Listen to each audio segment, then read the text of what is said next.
Uy, amoy ano? Amoy pekpek. Hindi, hindi. Kuryente. Basta itong tita nilang Bonte. Ay, ang laki ng tiyan. Isang buwan pa lang. Ang laki na agad ng tiyan.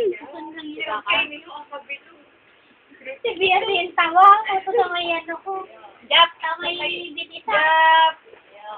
Yun, pagod na siya eh. Pagod na, bawal na. Ay, pag umaga, baby, ganyan ka. Yan. Ito lang hawakan mo sa kanya. Yan ang ano, ginulay. Gusto ko lang muna baby.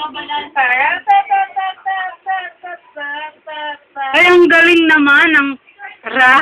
Gadaw. Wala. Para yan. Kasi pag ganun. Ayun. Pag ano, nang kuha mo. Parang maliit. Pag nakatayo siya, parang mababa. Pero pag ano, nakahiga nga. Oh. Sabi niya naman ho. Para